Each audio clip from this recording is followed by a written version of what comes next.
Lights, camera, action. Okay, it's a good day here in BGC with my brother Jedrick. Bro, thank you for the time, taking the time to connect with a fellow brother, man.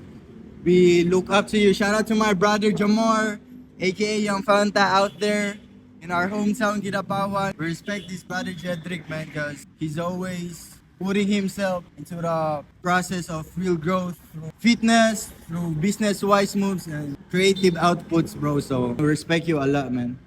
So I will have three questions, bro. You know, because brotherhood it really means a lot for us, and how we could exchange values is to be curious to each other. These are three questions from me and my brother Jamar. First, how you balance out everything, bro? Like, what is your typical daily schedule? Is like, you could say it is a win for today. Sa akin kasi, may tatlo akong major na Wins. kailangan ma-achieve sa isang araw para consider ko yung araw ko na win. Unang-una, ma-move ko yung body ko, basically workout. Pangalawa, kahit mag-earn. Dalawa kasi yung ganito ko tignan yung earn eh. Isa sa financial, isa sa new ideas, mas maging smarter, mas maging sharper. Pangatlo naman is connection sa tao. Kailangan mo lumabas, may connect. Kasi kung yung una at pangalawa, ayun lang meron ka. Kunyari, mag-workout ka. Tapos maka-earn ka ng money. Pero maglalak ka sa connection sa tao. Parang magiging loner ka lang nun kumbaga eh. Parang hindi buo yung purpose mo sa life kumbaga. Kasi magiging lonely ka lang, hindi sasaya yung life mo kumbaga. Kailangan mo talaga na makakonect sa mga tao. Ayun. Yun yung tatlo. Bro, thank you for answering that question. You know, next question, it will be, you know, for us, we could see ourselves to you. And one thing that separates about us, we're heavily get distracted way more often, but compared to you. So we really could see how you're dedicated and how you make everything intact, ba. So the next question will be, second question, how you distance yourself from distractions and temptations and just focus on the real work. Separate yung sarili ko sa mga distraction. Yung sa akin na naman, perspective ko lang naman dyan is kailangan mas mataas talaga yung goal mo kaysa sa kahit ano pa man. Kasi pag mataas yung goal mo, tsaka focus ka, parang eager ka kasi palagi araw-araw, parang gusto mo palagi ma-achieve yung goal mo. Kaya kailangan mahalaga mo yung mga goals talaga kayo na achievable kumbaga. Kasi yun yung magiging panghawakan nyo para hindi kayo ma-distract.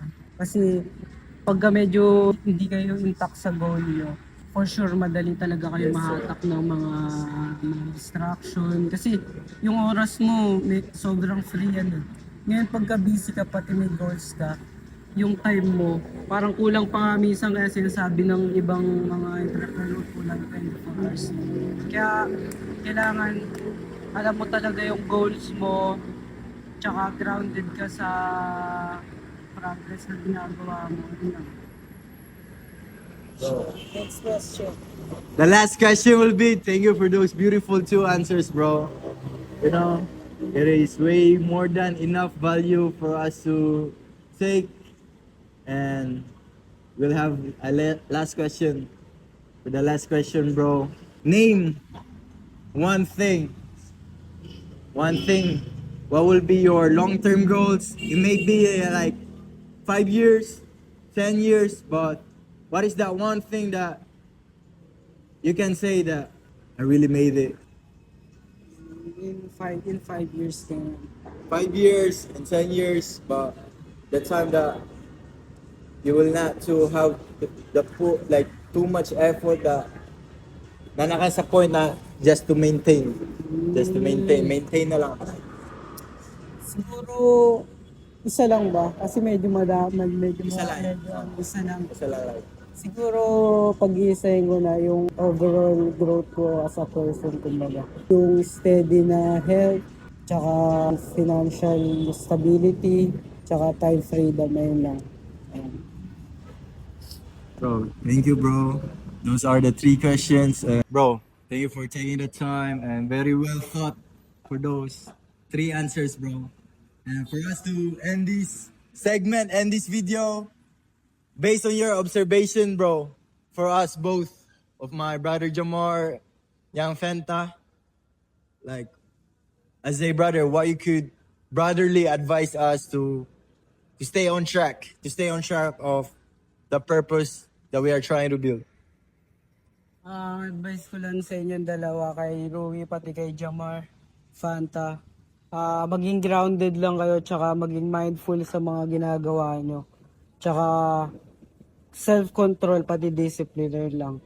Huwag nyo kakalimutan yung mga yun. And syempre si Lord, center nyo sa life nyo. And always be the centered, and always be the center of every person, and it will always be God. Bro, thank you for the time, man. This is how we do it. Let's waste no time. Let's move on to the next activity of the day. That's how we do it. Ways of life for more life. Let's go, bro.